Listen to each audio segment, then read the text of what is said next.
Welcome to the Hank Haney Podcast, brought to you by Haney University, my website. That's where you go to check out all the information you need to know about getting a golf lesson from me. So, haneyuniversity.com is the place to go. And the Hank Haney Podcast is also brought to you by Bet Online, which is your number one source for your sports betting needs this season, from baseball, golf, soccer, right to all the top fights on the UFC, MMA, and boxing, every stat, every matchup, and even live odds and spreads while the games are being played. When the game's over, head on over to the casino, the online casino. You can get in on a game of either blackjack or poker or unwind on one of the over 150 slot games. Head to the website today, get in on the action, and use the promo code BLEAV for your 50% bonus on your first deposit. That's Bet Online, where the game starts. BetOnline.ag is where you go. All right, today I want to talk about a subject that just keeps coming up. Every time I give a golf lesson, my students ask me about the U.S. Open at Pinehurst. And they don't really ask me about Bryson DeChambeau winning. They ask me about Rory McIlroy losing. And a lot of people think he gave that tournament away. And I see this all over the place. I hear about it. I read about it. I read about it. And I want to tell you about what my position on this is. First off, Rory McIlroy is an incredible player. He's won four major championships. Not many people have won four majors. It is a short list in the history of golf who have won that many majors. He's won two PGAs, a U.S. Open, and a Open Championship. The Masters eludes him for the career Grand Slam, and every year he goes to the Masters, he tries to complete the Grand Slam, and every year it's tough to do. Hasn't won a major, Rory McIlroy, since 2014. But yet, people who follow golf, and even Rory McIlroy himself, thinks that even though he hasn't won a major since 2014, thinks that because he was on the lead at the U.S. Open at Pinehurst, and he did have a two-shot lead with like 4 holes to go, far from over. If I was a betting man, I definitely would have put my money on Rory because he had the lead. And I wouldn't have thought it would have been a long shot that he would lose without a playoff. But any way you look at it, it was not a foregone conclusion. As good as Rory is, and he is a great driver in the golf ball. He has putted much better in the last couple years than he has probably in his whole career, at least more consistently. And he made a bunch of putts at Pinehurst on Sunday. I mean, 2 putts over 30 feet, one in the 25-foot range. You make 3 putts like that in a round of golf, and the odds say that if you're a great ball striker like Rory McIlroy is, you should win that tournament. You should win that tournament. Something great usually has to happen. I always tell people you're going to look for a chip in, a pitch in, a hold shot, a hold sand shot, hole a bomb. Something special needs to happen. And a lot of times I'll also say you have to hold 2 putts on the last 3 holes is typically what has to happen. Now, they might be putts for par, they may be putts for whatever, but you have to hold putts on. And I'm not talking about 20 footers, but some putt that you got to stand over and you got to grind over. And Rory had those putts. He had a putt on he had a 3 putt on 16. He had a putt on 17 that he holed. He got it up and in. It was a short one, but he got it up and in. And then on 18, he's got a putt to tie, and he misses it. Okay, so he didn't fulfill that prerequisite that I usually see for winning major championships. But I analyzed the end of that round a little differently than a lot of people do. I look at I look at the shots that needed to be played and how do they favor each player. And how do they favor that player based on the shots that they're comfortable playing with and the shots that their golf swing are most designed to play? And I'll give you a couple examples of that. When you have a player who has a club across the line at the top of the swing, meaning for a right-handed player, the club is pointed to the right of the target line at the top of the swing, the tendency for that player is to bring the club down a little bit from inside, and it will be easier for that player to draw the ball than it will be to fade the golf ball. Rory McIlroy is one of those players. Players who do the opposite have the club pointed left at the top, right-handed player pointed left at the top, a laid off position. It's easier to cut the ball. But Rory has it across the line. He also has a tendency to lay his head back. It lays back this way when he comes into the golf ball. And when he lays his head back, it makes it very difficult to swing across the golf ball. And when you want to play a cut shot, you want your path of your swing to be at least a couple degrees out to in. So 2 or 3 degrees across the ball, a minimum of 1 degree across the ball. You want the path to the left, club face open a little bit relative to the path, because remember, you want your fades to start to the left of your target. You do not want your fades to start to the right of your target. So the reason I bring this up is when I look at the last few holes of that tournament, the U.S. Open, I look and I say, okay, the tee shot on 14 does not favor Rory McIlroy. He hit it. It's shot. You need a little cut off the tee. He tried to play a cut and he got a little bit of a hook. And he got lucky. So he got a break, it hit the gallery, and he ended up making par, no problem. 15, he has the shot to play into that par 3. He can send it straight up in the air. Not everybody can. He can send it straight up in the air, but for whatever reason, he decided he was going to hit one club more. He was in between 7 and 8, so he took a 7.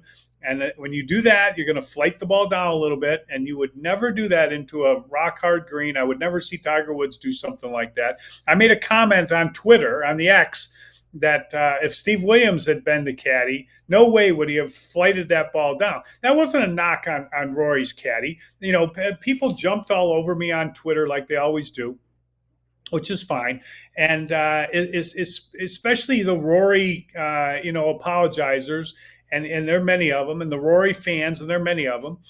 They jump all over me, and I wasn't criticizing, the fact that he has a friend caddying for him. Matter of fact, I like the friend caddy. I'm a fan of the friend caddy. Players are out on that tour for weeks and weeks and weeks, away from their family. All day long at the golf course. If I was a player, I don't think I would hire like the best caddy.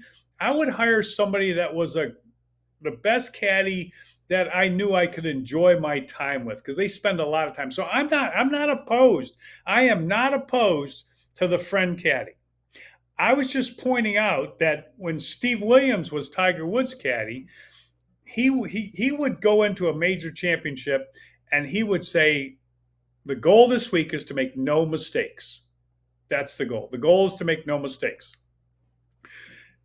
That didn't happen every week.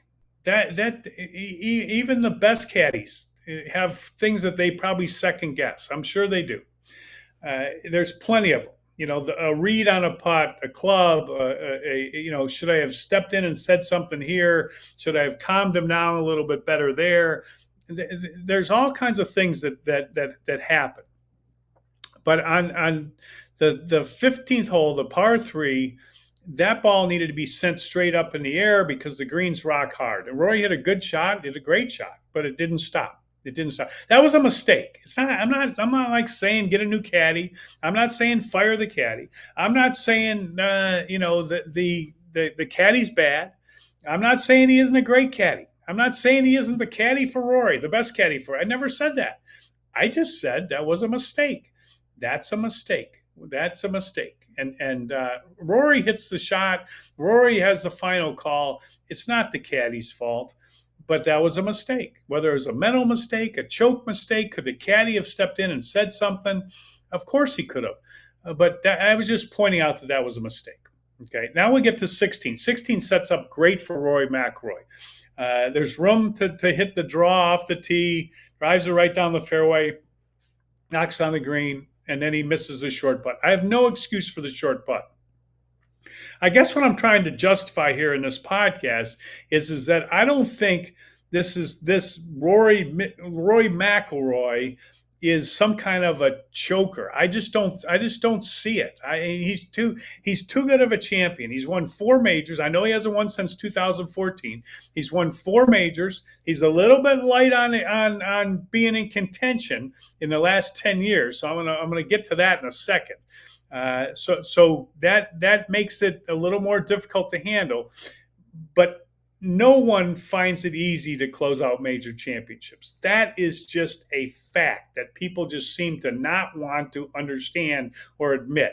And Rory McIlroy is not to be confused with Tiger Woods, who was phenomenal at closing out major championships, or Ben Hogan, who was phenomenal at closing out major championships. Not to be confused with those guys. As great as he is, he's not to be confused with those guys. But on 16, he misses a short putt. I have no excuse for that. The shot on 17, the iron shot, not a good shot, but when you can stand up there, when the wheels are falling off, the walls are closing in, and you can get that ball up and in like he did, that is a clutch shot. That is a clutch shot. Give him credit for that shot on 17. Okay, and I treat every shot independent of the other shots before it. I mean, it's one shot at a time in golf. 18 sets up for a fade. Rory McIlroy is not good at fading the golf ball. I already talked about that. I'm not saying he's terrible at it. It's not his best shot. Under pressure, he does not want to hit a fade driver. I can promise you that is not what he wants to hit.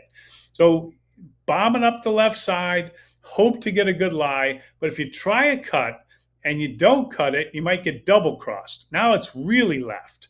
If you try the cut and you hit a push cut, now you're over there on the right, and you can't make par from over there at Pinehurst on number 2 on the 18th hole. It's very, very difficult from the right bunkers or trees.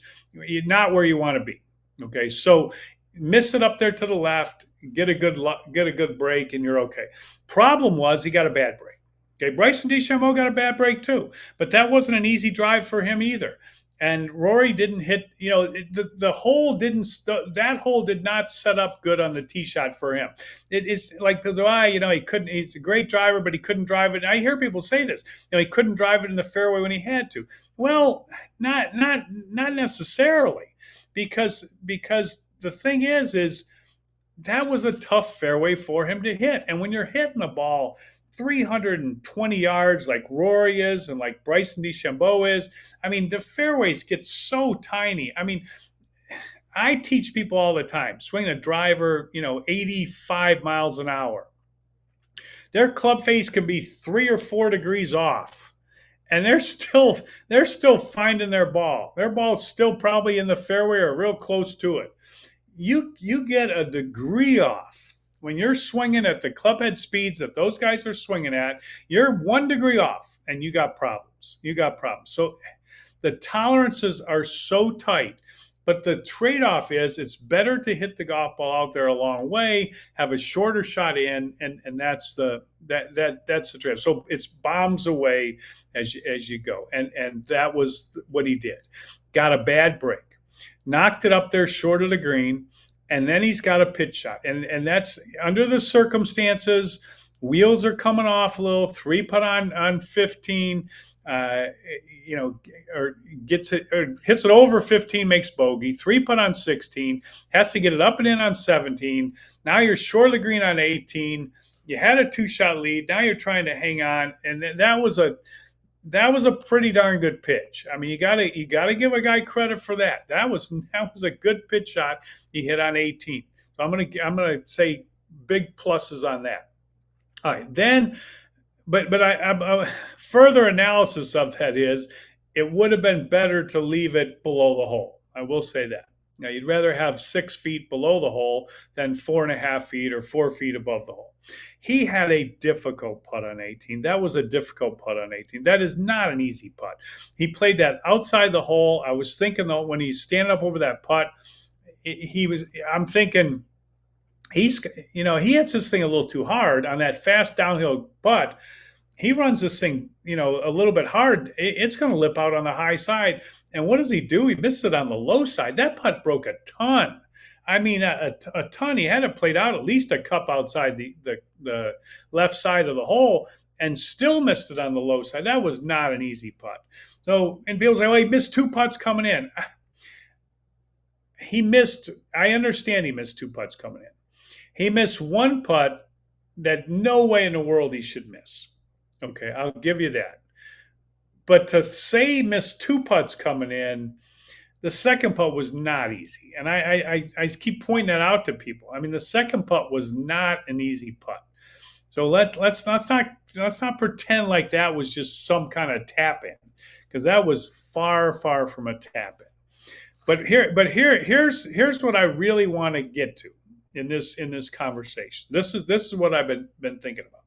This idea that when a player like Rory gets on the lead, it's just supposed to be some foregone conclusion that he's going to win. And he acted like that because, I mean, he was all, pissed off, down in the dumps, whatever you want to call it, bolted out of there, didn't congratulate Bryson, didn't stick around, didn't do the media. And, a lot of people got on him for that.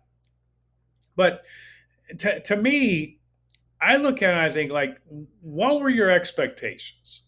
I understand you're upset that you didn't win, but here is the reality. This is the reality, okay? This is the stark reality. For players who have won more than 3 majors, they win 1 out of every 3 times they are in serious contention. That means 33% of the time. For players who have won more than 3 majors, Rory's won 4. Okay, so he's in that category. 3 or more majors, they 3 or more, they win 1 out of every 3 times.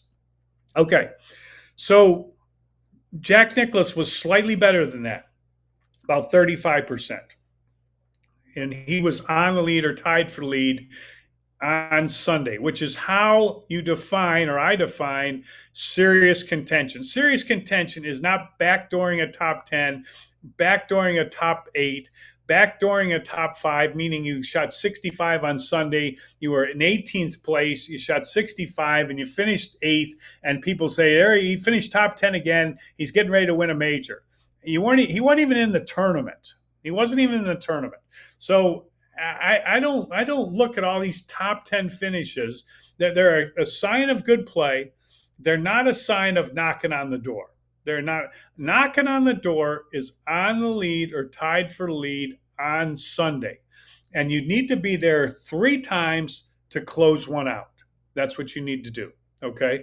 So Tiger was different. He was different. He won at a rate of about 50%. When he was on the leader tied for lead. And remember, Jack Nicklaus, 18 majors, he finished second 19 times. But Rory all of a sudden gets in contention, and it's supposed to just close it right out, just like automatic, just to shut the door. Rory's up by 2, party's over. It's not the way it works. That is not the reality. It is not. 2-shot lead. Odds were that was the one. If he's in contention 3 times, maybe that's the one that he should have won. But shoulda, woulda, coulda. Now, here's the fact, and this is what people just don't seem to understand. Rory McIlroy has not won a major since 2014. How many times, and I ask people this, how many times you think he's been in serious contention? Nah, don't give me the top 10 stuff. I hear about that all the time. Don't give me that. How many times has he been in serious contention in a major championship since 2014. How many times? Serious contention defined by on the lead or tied for lead on Sunday. How many times? I'm gonna give it to you right here. Okay. In 2022, Rory McIlroy was tied for the lead going into the fourth round at the Open Championship. 2022. This is since 2014. In 2022, Cameron Smith shot 64 this last round and beat Rory. He beat him by 2 shots. There's nothing you can do about that. I mean, the guy shot 64. Rory lost by 2 shots. Played great. I mean, that happens, okay? That was one time he was in serious contention. And another example is the U.S. Open last year when Wyndham Clark won. Rory McIlroy lost by 1. Rory McIlroy was never on the lead or tied for lead on Sunday. And he was always behind in that tournament. Now, you could say he's close. He was close. But was he on the lead or tied for lead on Sunday? And the answer was no. So the second time in the last 10 years, since 2014, the second time that Rory McIlroy was in serious contention was at the U.S. Open this year with Bryson DeChambeau. And he had a 2-shot lead with 4 holes to go. And maybe that should have been the one. But the statistics say this. For players who have won more than 3 majors, they win 1 out of every 3 times they're in serious contention. Rory McIlroy has been in serious contention 2 times since 2014. So if he's going to win more majors, and I don't think he's going to go, no majors for the rest of his career. He's going to win. And in order to win, though, he needs to be in contention more often. This was one time he was in contention. That's great. But once every or twice every 10 years is not somebody that's knocking on the door for majors. And I think that the expectations to that it's just going to automatically happen. He's Rory McIlroy. If you were Tiger Woods, and he's not, like I said, he's not. If you were Jack Nicklaus, and he's not, it wouldn't be automatic. It wouldn't be automatic. Now, I hadn't seen those guys give one up like that. I will say that. But it's not easy. It's not easy. And you're playing against great players. Bryson DeChambeau, great player. And that was a hard putt on 18. So I'm not of the camp that Rory just absolutely pissed that tournament away. I can't believe that happened. Yeah, he made some mistakes. Yeah, he hit some bad shots. That putt on 16 was atrocious. There's no 2 ways about it. But to a certain extent, it was leveled out by the fact that he made 3 bombs that day. I don't know if they're bombs, but 2 putts over 30 feet and 1 putt over 25 feet. So that kind of canceled out, the short miss to a certain extent. Because usually if you 3-putt on Sunday, you're not winning. You're not winning a U.S. Open. But Bryson DeChambeau 3-putted as well. So, one of them 3-putted 15, one of them 3-putted 16. Okay. They both had a 3-putt. So I just look at it like Rory's a great champion. He'll win a major again.